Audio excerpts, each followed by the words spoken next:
The demons in Kimetsu no Yaiba have an exceptionally overpowered set of abilities, including but not limited to overwhelming speed, impressive agility, unlimited stamina, tremendous strength, and even insanely strong blood demon arts. But the most important aspect that places demons into a whole different level than most of the demon slayers is none other than their never-ending ability to instantly hyper-regenerate. After all, this was the decisive factor that contributed in the victory of demons in most battles we saw so far. But what if this was not the case? What if demons did not have the ability to regenerate on the spot? How would the fight between Tanjiro and Rui turn out? Or how about the fight between Rengoku and Akaza? Would Rengoku escape the donut treatment or not? I mean, the battle of Kokushibo against the Demon Slayers will surely look pretty different in this timeline, right? Let's get right into it. For this what-if scenario to make sense, and in order for the demons to actually stand a chance without their most important weapon, we will assume that they now have certain skills even better than they did in the original story. After all, they need to somehow cover the void of their inability to instantly regenerate. But what do we mean by that? Well, for this scenario, we will assume that the demons have way harder and more durable skin, meaning that, yeah, they will not be able to regenerate on the spot, but the attacks of the demon slayers will not always penetrate their bodies that easily, and thus severely injure them. Demon slayers will need to work significantly harder in order to injure demons, compared to how it happened in the original story. Not only that, but demons are now much more careful about all of their body rather than just their neck. We did say that demons cannot instantly regenerate, but we will assume that with enough rest and after having consumed some humans, they are able to regenerate certain injuries, meaning that if they can escape battle, even if they are severely injured, they can recover. Think of it as something similar to how Titan shifters are able to regenerate in Attack on Titan. They can recover, but this regeneration takes multiple hours, if not days, and weeks. The second set of abilities that we will assume are heightened in this version of the story is their blood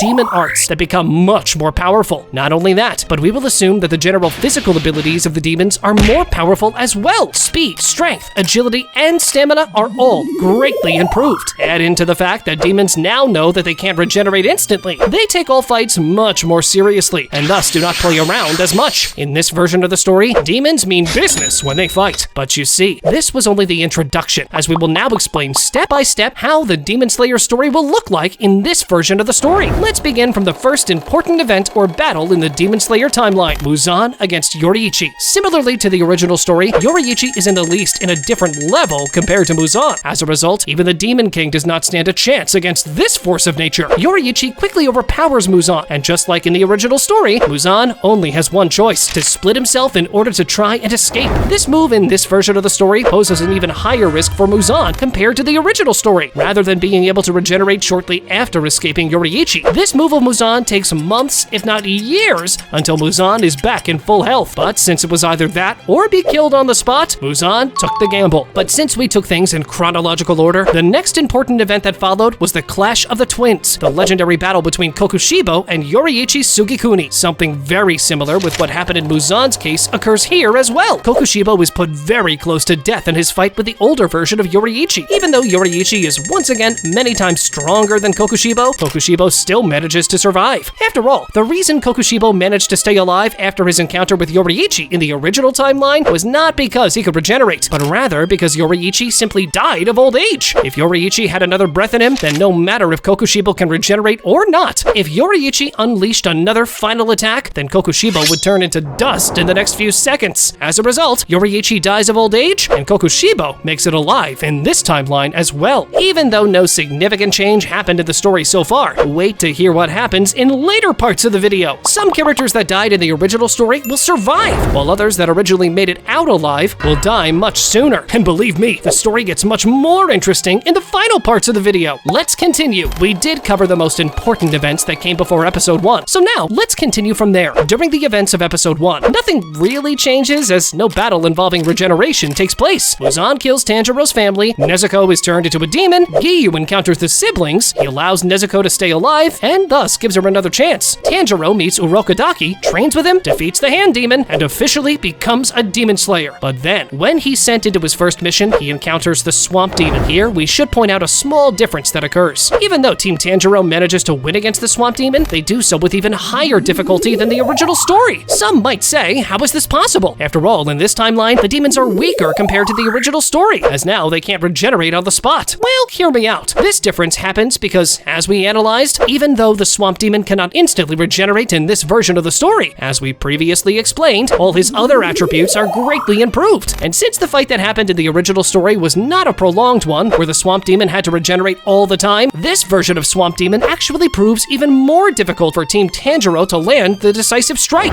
Even though Team Tanjiro takes the win here, once again, this happens with a higher degree of difficulty. Next, we have the biggest change that occurred so far in this video. You see, when Team Tanjiro is put up against Susanoo, if you recall during this battle, Nezuko's leg was cut off when she tried to kick the ball back at Susanoo. Since we mentioned that in this version of the story, the demon's skin is much more durable and not so easily damaged, we will assume that Nezuko is indeed severely injured, but her leg is not completely cut off. But even so, after this battle, Nezuko will surely need some time to recover, especially since Nezuko does not consume humans. Once again, Team Tanjiro makes it out alive, but with a bit higher degree of difficulty. Next, something similar to what happened in Tanjiro's first mission occurs here as well. You see, Tanjiro and Inosuke are put up against Kyogai, while Zenitsu is put up against the Tongue Demon. Similarly to what happened in the first mission, Team Tanjiro manages to win, but with higher difficulty, as again, Kyogai did not have to regenerate so much in the original fight. On Zenitsu's side, nothing really changes, as his sleep mode is so much stronger that the Tongue Demon gets absolutely annihilated on the spot. Did you think that no significant changes will happen in this video? Well, hold on until you hear this, as the next important event we will analyze will actually be the first step to actually make Tanjiro a Hashira. You see, in Tanjiro's fight with Rui, even though Rui absolutely dominates the fight, once Tanjiro uses the Hinokami Kagura on Rui, he is actually able to cut off Rui's head and kill him. If you recall, in the original story, Rui had to cut off his own neck in order to avoid Tanjiro slicing him with a katana that would actually kill him. But in this version of the story, since Rui cannot do such a thing without dying, Tanjiro's attack lands, and Tanjiro successfully kills a member of the 12 Demon Moons. This feat normally grants the Demon Slayer the rank of a Hashira. However, for this to happen, the Demon Slayer needs to first be in the Kinoi rank, something that Tanjiro is not at this stage. But this victory of Tanjiro gives him the title of a Kinoi, and with the next win of Tanjiro against a Demon Moon, he will officially become a Hashira. But when will this happen? Well, hear this. During the Mugen Train arc, Tanjiro, with the help of Inosuke, manages to defeat Enmu, while Rengoku, Zenitsu, and Nezuko protect everyone on board the train. But remember what we said before? Tanjiro is now in the Kinoi rank, aka with killing Enmu, he is ready to claim the title of the Hashira. But before that happens, there is another problem the team needs to deal with: Akaza. You see, this battle needs a bit of analysis as to how it would turn out. Akaza, as we explained, cannot regenerate on the spot, so he will surely not play around when he sees that Rengoku is not just a random Demon Slayer. Even though many of Rengoku's attacks are really strong, not all of them penetrate Akaza's skin. Plus, the fact that Akaza is even faster and stronger makes Rengoku's job way more difficult. But once Rengoku lands some important hits on Akaza, the Upper Moon 3 is caught by surprise and decides to retreat in order to heal and return another day, more prepared to take down Rengoku. After all, sunrise is approaching as well. That's exactly what he does, meaning that even though Rengoku did not exactly defeat Akaza, he achieved his goal to protect everyone on board of Mugen Train, as well as managing to stay alive. When Akaza reports back to Muzan, the Demon King is even more furious than the original story. After all, not only Akaza failed, he actually ran away in this version of the story. But once again, since Muzan has a soft spot for Akaza, he lets him live. If you thought that that was an important change in the story, wait to hear what's about to come. Not all changes will be so pleasant. You see, during the Entertainment District arc, Team Tanjiro manages to win with way less difficulties. After all, Daki is barely worth a single attack from Tengen before she is instantly killed without regeneration. For the story to be a bit more interesting, we will assume that before Tengen takes Daki's head, Gyutaro emerges and protects his sister. While Tengen deals with Gyutaro, Nezuko goes into her awakened form and engages in battle with Daki. Even though Nezuko initially overpowers Daki, Nezuko gets seriously wounded as well, even losing some limbs in the process. But overall, the two demon siblings are defeated relatively easier compared to the original story. Because of that, Tengen does not have to retire, as he's not that severely wounded. On Tanjiro's side, we assume that he awakens his Demon Slayer mark against his fight with Gyutaro in this version of the story as well. A significant change that happens now, though, is that Nezuko is severely injured after her fight with Daki. After all, as we said, demons can no longer instantly regenerate. Without human blood, she cannot regenerate. Because of that, Tanjiro volunteers and gives Nezuko some of his own blood in order to help his sister heal, even if that will take many days. Without human blood, Nezuko will probably die, but Nezuko tasting human blood makes her lose control for a short period of time. We will assume that because of that, there is a mini-arc where Nezuko escapes from her brother and tries to restrain herself in order to get back to her usual self that is solely trying to help humans, rather than eat them. And believe me, this character development of Nezuko will hit even harder than what follows in the next arc. Why? Because after this mini-arc, we now move to the Swordsmith Village arc. You see, one part of this arc remains the same. On the side of Muichiro's battle with Gyoko, pretty much the same things happen. happen. Muichiro initially loses, but then awakens his Demon Slayer mark and defeats Gyoko. But the devastating change happens on the other side of the Swordsmith Village, where the Kamado siblings, along with Genya, fight Hantengu. You see, without the advanced regeneration, Nezuko's injuries are so severe that she does not make it out alive. Even though the Demon Slayers managed to defeat Hantengu as well, the important difference is that Nezuko has not conquered the sun in this version of the story, and rather dies without anyone noticing that the Kamado siblings are both immune to sunlight, even in their demon forms. But without Nezuko having conquered the sun, will Muzan have to attack the Obuyashiki residence in order for us to have the final battle to begin with? Well, yes, but this happens under different circumstances. Hear me out. After the Swordsmith Village arc, we go into another arc that was not present in the original story. You see, as manga readers know, Tanjiro is also immune to sunlight as a demon. Why is that? Well, although it's not confirmed, back when Tanjiro and Nezuko were kids, their mother used to make a soup for them. Do you know what is estimated that soup had inside? The blue spider lily. This flower made both Kamado siblings able to conquer the sun when and if they ever become demons. Because of that, the final arc still happens, but now, instead of Muzan going after Nezuko, he goes after Tanjiro. But how would Muzan know that Tanjiro is immune to sunlight?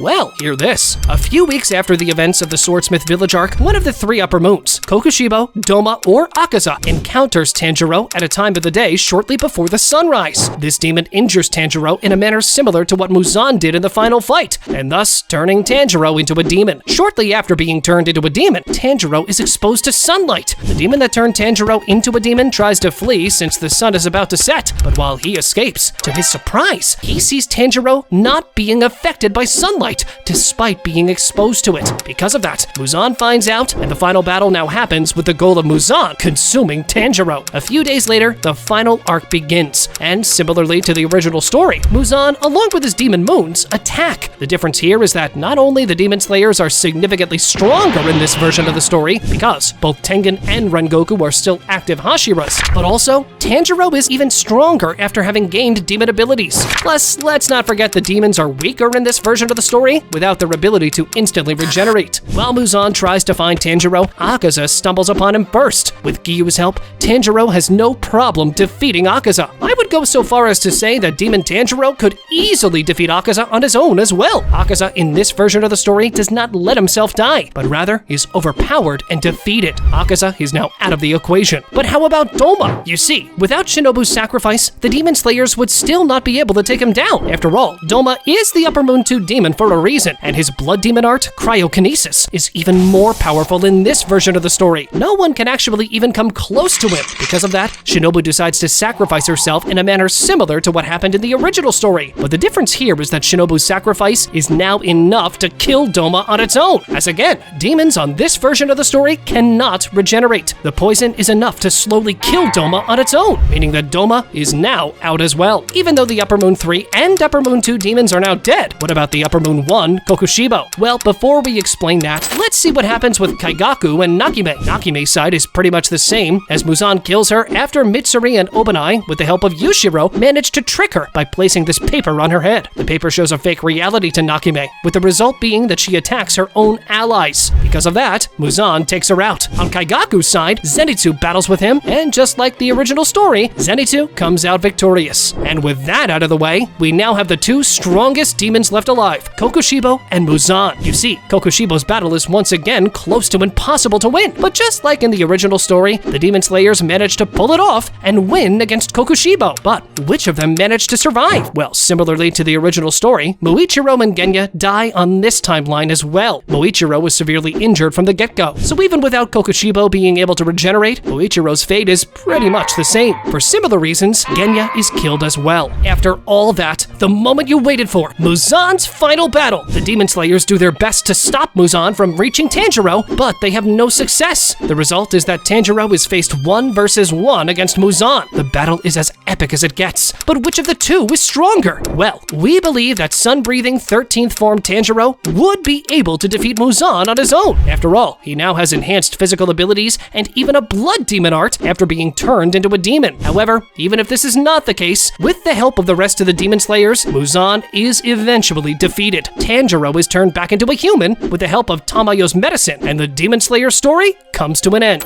Check out this video where we rank the 25 strongest characters in Demon Slayer. Go on, check it out!